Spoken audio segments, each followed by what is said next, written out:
أعوذ بالله من الشيطان الرجيم بسم الله الرحمن الرحيم الحمد لله الصلاة والسلام على رسول الله ثم أما بعد السلام عليكم ورحمة الله وبركاته. امام نووی رحمه الله در کتاب ریاض الصالحینش میگوید باب تکبیر المسافر اذا صعد الثنايا و شبهها، یعنی که باب در مسئله تکبیر گفتن مسافر اذا صعد الثنايا، هنگامی که بالا می شود به راه های دشوارگذر کوهین و شبهها یا مانند همین به جای های دشوارگذر یا به جای های بلندی، وقتی بلند می شود باید تکبیر بگوید. و تسبیحه اذا حبت الاودیه و نحوها، و سبحان الله بگوید هنگامی که پایان می فراید در دره ها، اودیه در جای های پست و نحوها مانند همین در دره و جای وقتی سینی نشیب می خنبد، سینی پایان می خنبد باید تسبیح بگوید. فهمون؟ اکنون سبب گفتن این چی است؟ چرا این کار میکند؟ یعنی که بلندی ببروید الله اکبر بگوید، یعنی که بلند میبروید فکر نکند که بلندترین مخلوق شد، عالی ترین چیز شد، بلکه الله از این هم بلندتر است، بالاتر است. از این حساب الله اکبر میگه، تکبیر میگه. وقتی پایان میفروید چرا سبحان الله میگوید؟ به خاطر آنه که الله سبحانه و تعالی پاک و منزه است از پایانی ها. فهمو؟ بگیم از درجه پایانی پاک و منزه است. از این حساب میگه این ذکرها را انجام داده می شود. و نهی عن المبالغه برفع صوت بالتکبیر و نحوه، و همچنین باب در مسئله بازداشتن از مبالغه کردن به آواز بلند کردن با تکبیر و به مانند همین، یعنی که تکبیر میگوی وقتی بالا میشوی یا که سبحان الله میگوی وقتی که پایان میشوی، معناش این است که چقدر داد بزنی بگوی، بلکه به آوازی که خستت نکند و به آوازی که دلگیرنده نباشد این ذکرها را انجام میدهی. خب این باب در همین مسئله است. اکنون چند دلایل برامون تقدیم میکند. اولین حدیث این باب حدیث 974 کتاب ریاض الصالحین، عن جابر رضی الله عنه قال، یعنی که از جابر رضی الله عنه روایت است که گفت کنا اذا صعدنا کبرنا، میگه بودیم ما هنگامی که بالا می شدیم تکبیر می گفتیم، وقتی بالا می برآمدیم تکبیر می گفتیم. و اذا نزلنا سبحنا، و هنگامی که پایان می شدیم، پایان می فرآمدیم تسبیح می گفتیم، سبحان الله می گفتیم. رواه البخاری، و این حدیث را امام بخاری رحمه الله روایت کرده است. خب این دلیل که بالا برآید تکبیر می گوییم، پایان فرآمدن تسبیح. بعد از این حدیث 975 و عن ابن عمر رضی الله عنهما قال، یعنی که از ابن عمر رضی الله عنهما روایت است که گفت کان النبی صلی الله علیه و سلم و جیوشه اذا علوا الثنایا کبروا، میگد که ابن عمر رضی الله عنهما میگد که بود پیغمبر صلی الله علیه و سلم و لشکران پیغمبر صلی الله علیه و سلم اذا علوا الثنایا، هنگامی که بالا می شدن بر راه های دشوارگذر کوهی، کبرو یعنی تکبیر می گفتن، یعنی طرف بالا برایده تکبیر می گفتن. و اذا حبطوا سبحوا، و هنگامی که پایان می شدن، پایان می فرامدن تسبیح می گفتن. این هم همچنین دلالت می کند به فعل پیغمبر و اصحاب پیغمبر صلی الله علیه وسلم که بالا برایده تکبیر، پایان فرایده تسبیح. رواه ابو داود به اسناد صحیح، این حدیث را ابو داود با اسناد صحیح روایت کردگی هست. بعد از این حدیث 976 و عنه قال، یعنی از ابن عمر رضی الله عنهما روایت است که گفت کان النبی صلی الله علیه و سلم اذا قفل من الحج او العمره كلما اوفى على ثنیه او فدفد کبر ثلاثا ثم قال، میگه که بود پیغمبر صلی الله علیه و سلم اذا قفل من الحج، وقتی که قافله اش رو آماده میکرد از حج، مقصدش که باز میگشت از حج، یعنی که بگیم چیز چاره سفرش رو آماده میکرد برای بازگردی، ولی ما قفله را نشاید که بازگشت، باز میگشت ترجمهش کنیم. اذا قفل من الحج، یعنی هنگامی که باز میگشت پیغمبر صلی الله علیه وسلم از حج او العمره یا از عمره، کلما اوفى علی ثنیه، هر وقتی که بالا میرفت، بالا میشد بر ثنیه. ثنیه مفرد یعنی ثنایای در بالا خوندگی است، ثنایا راههای دشوار گذری کوها، اما ثنیه یعنی هر یک بگیم راه، یک راهی دشوار گذری کوهین. او فدین کبر ثلاثا، یا با مکان فدفد. مکان فدفدش چی است؟ مکان فدفد میگه و هو الغلیظ، در پایان میگه که و هو الغلیظ المرتفع من الارض، یعنی که زمینی سختی بلند از زمین رو بگیم جای کوه چا بگیم یگون جای کمت بلندتر ده که میبرامد، کبر ثلاثا، پیغمبر صلی الله علیه و سلم تکبیر میگفت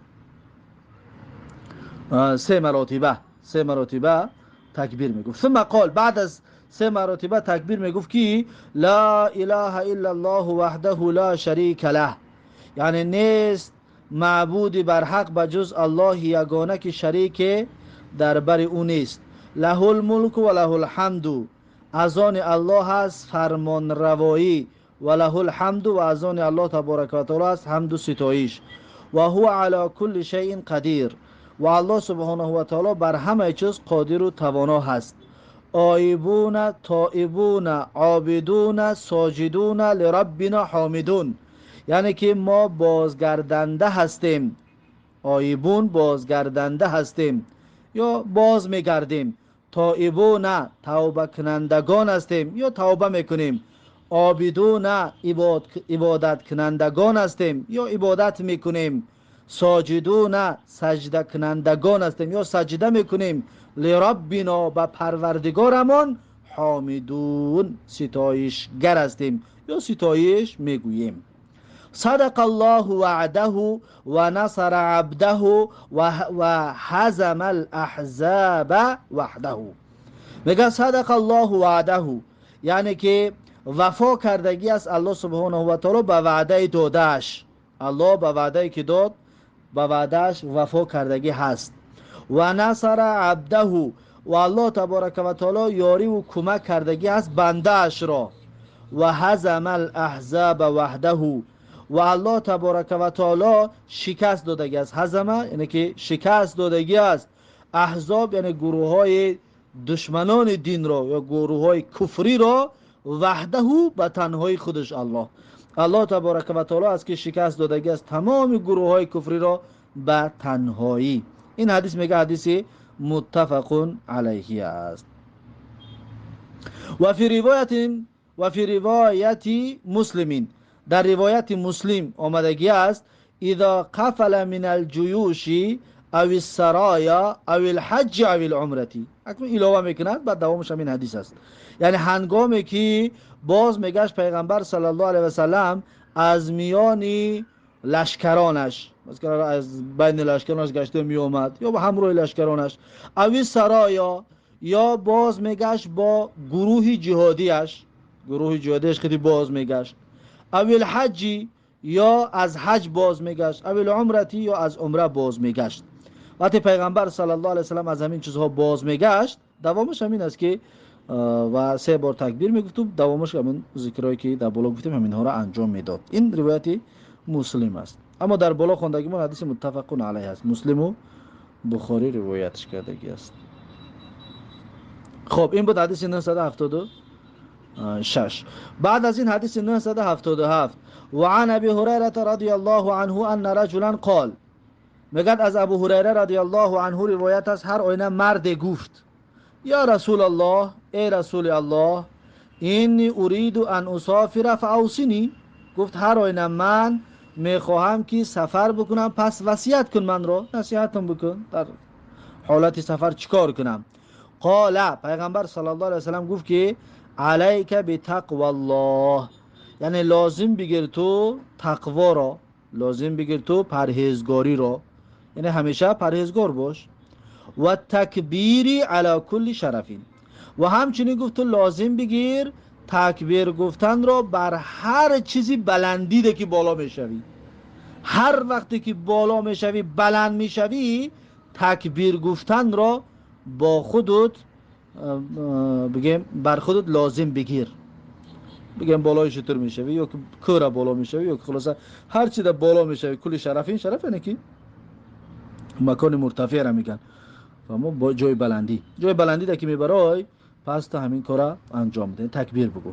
فلما ول الرجل، پس زمانی که روی گرداند و رفت اون مرد، یعنی که نصیحت گرفت و سخناش گرفت و روی گردان از پیش پیغمبر و رفت، یعنی سفرش دوام داد. فقال، پیغمبر گفت اللهم اطوی له البعد، یعنی ای بار الها کوتاه و نزدیک بگردان برای وی دوری سفرش را، دوری که مشکلاتی در سفر است و دوری که در سفر است، ای الله تبارک و تعالی این را براش نزدیک بگردان. و هون علیه سفر، و آسان بگردان بر وی سفر را ای الله. پیغمبر صلی الله علیه و سلم بعد رفتن این در حقش دعا کرد. رواه ترمذی و قال حدیث حسن، امام ترمذی این حدیث را روایت کرده است و گفته است که حدیث حسن می باشد. از این حساب وقتی که مسافر می رود در حقش دعا کردن این بگیم وجه شرعی دارد، چطوری که پیغمبر صلی الله علیه و سلم در حق این مرد دعا کرد.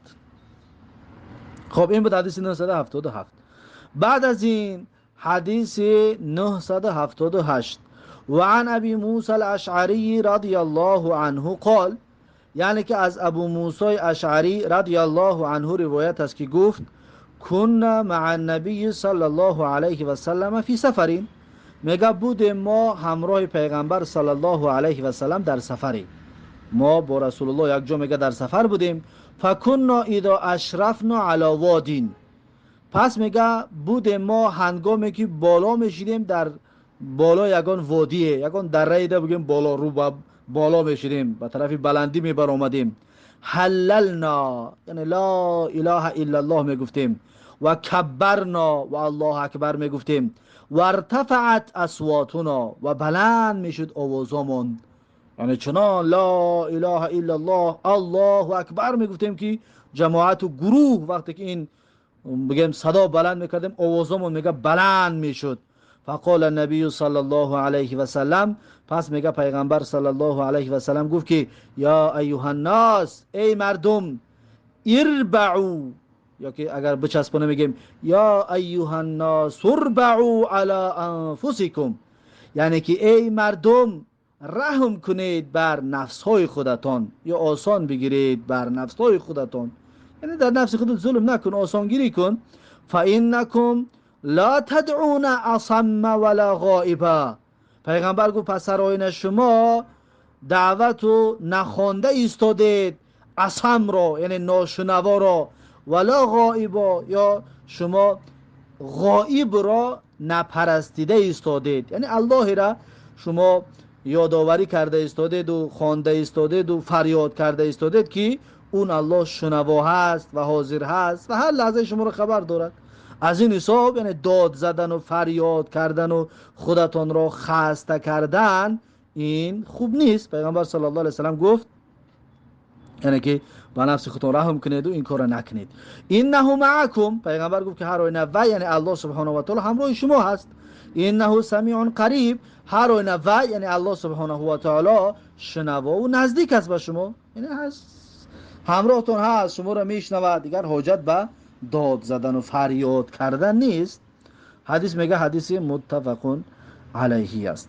و در پایان اربعو را میگه بفتح الباء الموحدتی ای ارفقوا بانفسکم، ارفقوا بانفسکم، یعنی رحم کنید به نفسیتون.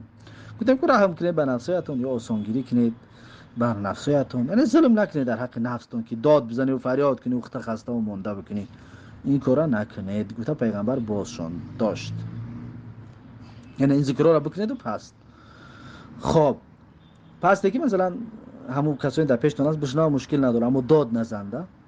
خب این باب هم به آخر رسید، این باب تکبیر گفتن مسافر وقتی بالا شدن یا سبحان الله گفتن وقتی پایان شدن و باز داشتن از آواز بلند کردن یا با آواز بلند تکبیر گفتن پیغمبر منع کرده است. این باب هم با آخر است. باب نو باب استحباب دعای فی السفر، یعنی که بابی مستحب بودن دعا کردن در سفر، بابی که مستحب است دعا کردن در سفر. خب در این باره امام نووی رحمه الله برامون یک حدیث میارد، حدیث 979.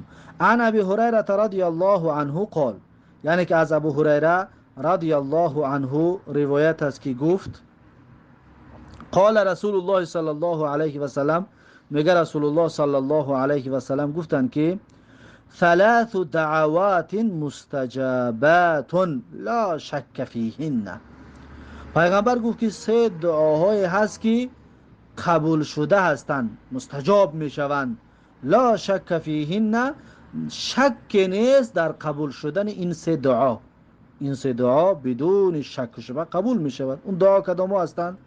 یکم دعوت المظلومی، یکم دعوت مظلوم است، یعنی دعای انسان ستم دیده، انسانی را که بالاش ظلم شدگی است، انسان مظلوم وقتی که دعا میکند دعاش قبول است. و دعوت المسافری، و همچنین دعای مسافر قبول، بگیم دعای مستجاب است، قبول می شود. از این حساب است که در سفر بودن دعا کردن خوب است، یعنی جای دلیل همین جاست. و دعوت المسافری یعنی دعای مسافر قبول که می شود، پس ما باید چکار کنیم؟ دعا بکنیم در سفر. و دعوت الوالدی علی ولده، و همچنین دعا کردن پدر بر ضد فرزندش، یعنی علیه فرزندش، یعنی دعای بد کند در حق فرزندش، همچنین این هم قبول می شود. پدری که در اینجا در والد مثلا فقط پدر نیست، پدر و مادر، چی پدر باشد چی مادر باشد، وقتی دعای بد در حق فرزندش بکند دعاش مستجاب و قبول می شود. رواه ابو داود و ترمذی، این حدیث را ابو داود و ترمذی روایت کرده است. و قال حدیث حسن، امام ترمذی گفته است که حدیث حسن است. و لیس فی روایت ابی داود علی ولده، در روایت ابو داود علی ولده گفتنی گپ نیست، یعنی بر ضد فرزندش یا در حق فرزندش دعای بد کنه گفته نیامده است. در اونجا آمده است که و دعوت الوالدی، یعنی دعای پدر و مادر در حق فرزند، چی دعای نیک باشد قبول است، چی دعای بد هم باشد قبول است. برای همین خاطر میگه که علی ولده در روایت ابو داود نیامده است، بلکه مطلق دعا آمدگی است، فقط گفتگی است که و دعوت الوالدی، یعنی دعای پدر و مادر در حق فرزند، چی نیک باشد قبول است، چی شر و بد باشد قبول است. این باب هم به آخر رسید. بعد از این باب ما یدعو به اذا خاف ناسا او غیرهم، باب در مسئله آن چیزی که دعا میکنی یا که دعا کرده میشد به همون وقتی که میترسد از مردم یا از غیر مردم. اذا خاف ناسا او غیرهم، وقتی انسان از مردم میترسد، وقتی یک چیز رو میبینی میترسی، بگم از انسان یا از غیر انسان، از یک چیز ترسیدی، چی دعا کردن در کار است. این باب همین مسئله را بیان میکنه. در اینجا یک حدیث میارد، حدیث 980 میگه که ابی موسی الاشعری رضی الله عنه ان رسول الله صلی الله علیه و سلم کان اذا خاف قوما قال، میگه که از ابو موسی اشعری رضی الله عنه روایت است هر آینه رسول الله صلی الله علیه و سلم هنگامی که میترسید از قومی میگفت، پیغمبر صلی الله علیه و سلم میگفت که اللهم انا نجعلک فی نحورهم، یعنی ای بار الها هر آینه ما قرار میتیم تو را در برابر اونها، یعنی در روبرویشان. ای الله تو در روبروی اونها قرار بگیر، اونها اگر میخوان ما را ضرری بدهند پس ای الله تو قرار بگیر در روبرویشان. و نعوذ بک من شرورهم، و ای الله تبارک و تعالی ما پناه طلب میکنیم به تو از بدی همون گروه. اگر یگان بدی که میخواهد به ما برسانند، یگان نیتی بدی داشته باشند، ای الله تبارک و تعالی ما از بدی اونها همچنین پناه طلب میکنیم و دوری میجوییم به تو ای الله سپری ما شو و بدی از ما دور بگردان. رواه ابو داود و نسائی به اسناد صحیح. این حدیث را ابو داود و نسائی به اسناد صحیح روایت کردگی هست. خب این بابم با آخر رسید. باب نو، باب ما یقول اذا نزل منزلا، باب در مسئله آنچه که میگوید هنگامی که میفراید در یک جا در وقتی رفته سه میخواد در یک جا دم بگیرد، در یک جا شب خواه شود، شب را بگذراند و در وقتی که اونجا ایستاد چی دعا بکند، چی سخنها را بگوید. این باب را انشاءالله درس آینده خواهیم گرفت. پس این بود درس امروزمون. با همین درس امروزه را به پایان میرسونم تا درس آینده. الله حافظ و مددگار و به الله تبارک و تعالی میسپارمتان. بارک الله فیکم و السلام علیکم و رحمت الله و برکاته.